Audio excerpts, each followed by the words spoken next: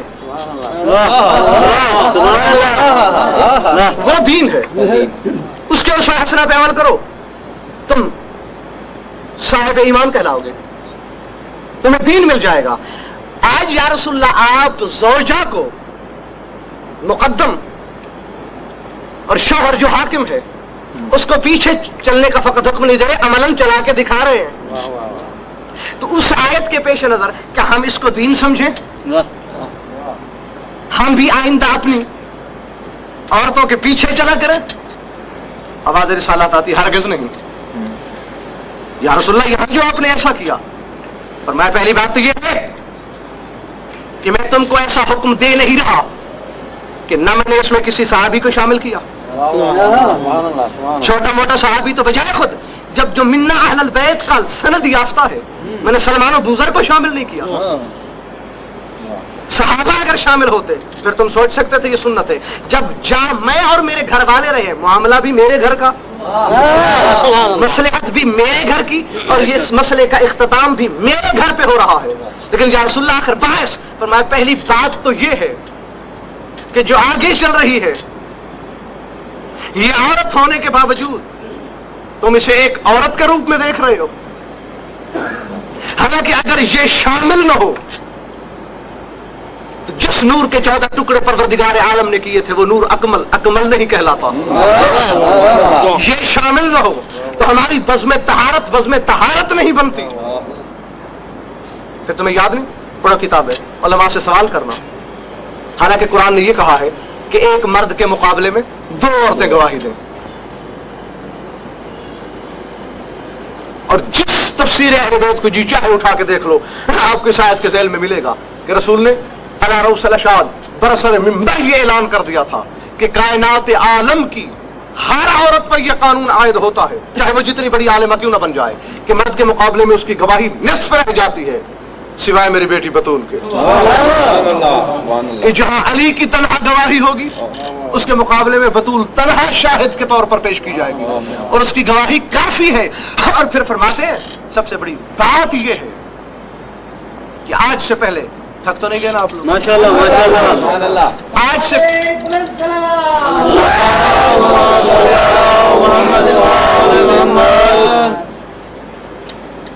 اس سے قبل میری بیٹی گھر سے باہر نہیں نکلی، یہ پہلا موقع ہے،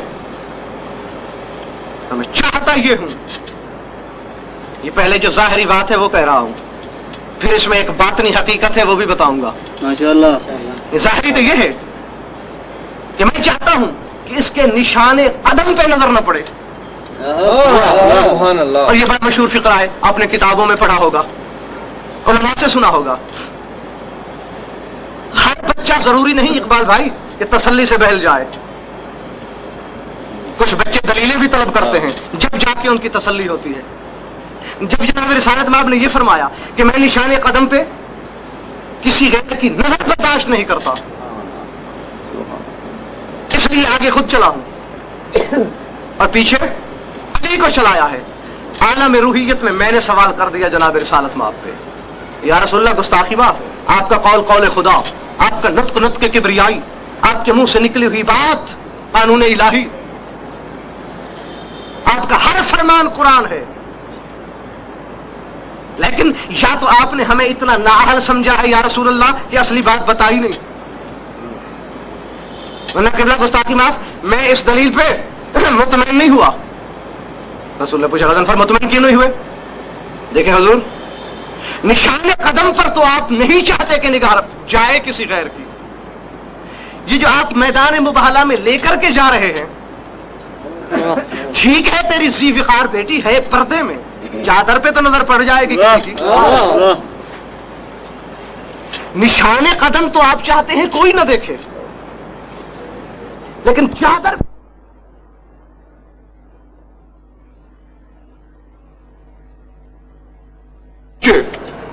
سنتے رہتے ہیں آپ، عاقب نصارہ کا وہ بہت بڑا عالم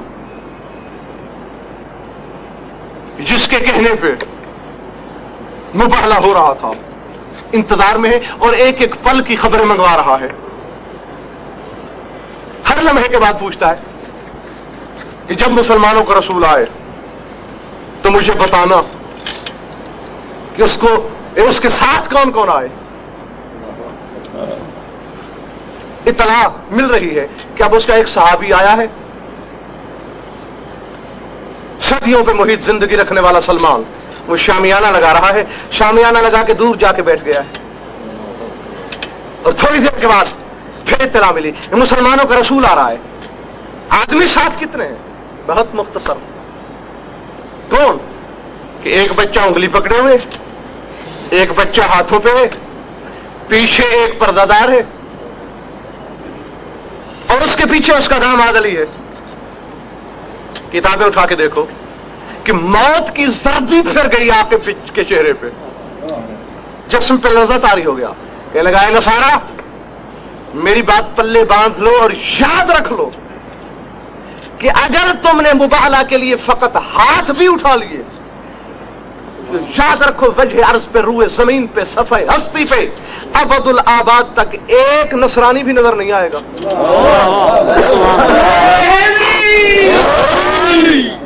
اگر اپنی بقا چاہتے ہو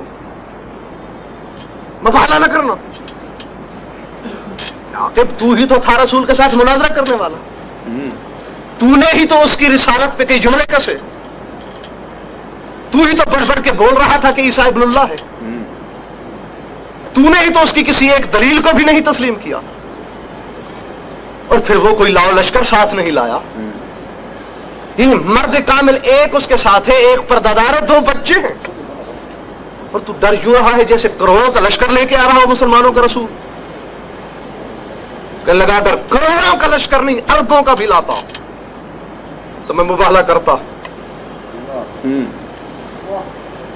بلکہ اس یقین کامل کے ساتھ کرتا کہ یہ رسول ہے ہی نہیں۔ توجہ جہاں جا بیٹھو،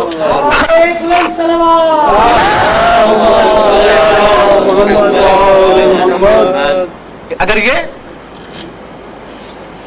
اپنے ساتھ صحابہ کا لشکر لاتا، اپنے پیروکاروں کو لاتا، تو میں اس یقین کامل کے ساتھ مباہلہ کرتا کہ یہ برحق نبی نہیں ہے، یہ رسول ہی نہیں۔ کیوں واقف یہ کیا دلیل ہے تیرے پاس؟ اس لیے کہ میں تورات اور انجیل کا عالم ہوں،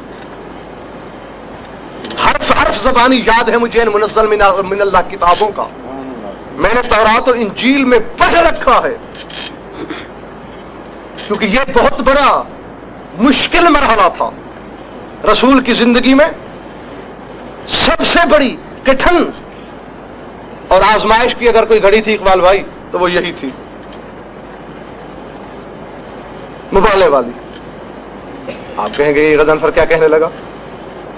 میدان جنگ میں گیا رسول، وہ مشکل گھڑی نہیں، ہجرت کرنا پڑی وہ مشکل گھڑی نہیں، اور مبالغے کو مشکل گھڑی کہہ رہا ہے؟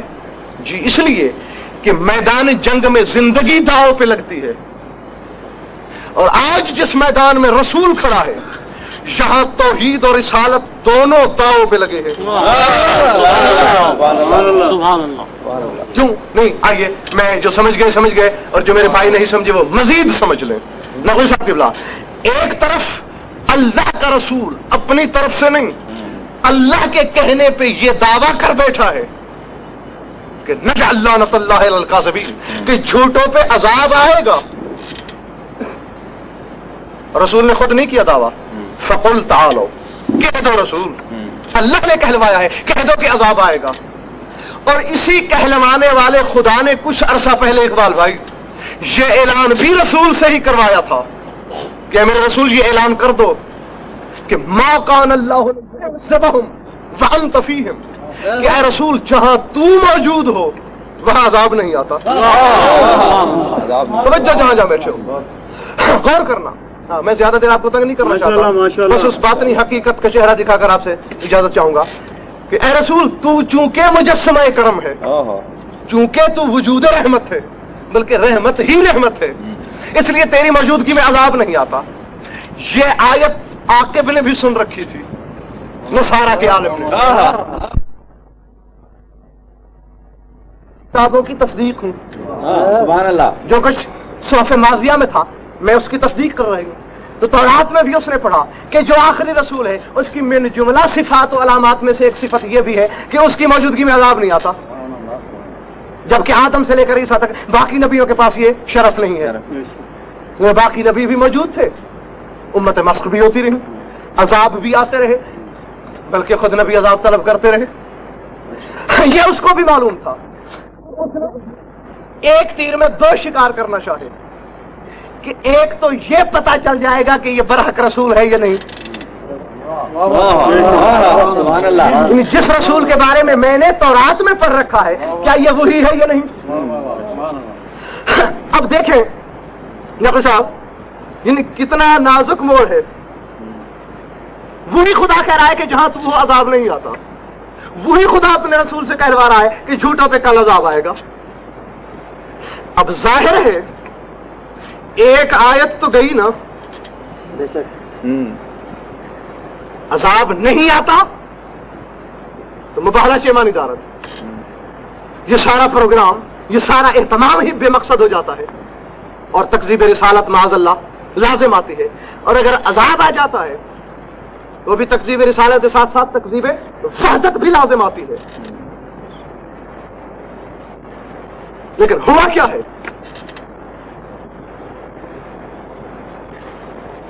آج وہ حدیث قدسی اپنی پوری تشریح کے ساتھ جلوہ گر ہو رہی ہے۔ سے پہلو حدیث قدسی جہاں قدرت نے فرمایا، ایک پہلو تو یہ ہے کہ لولا کا لما خلقت الافلاق، اے حبیب محترم اگر تو نہ ہوتا یہ بس میں افلاق نہ ہوتی، یہ دنیا نہ بنائی جاتی، محمد تیرے لیے بنائی،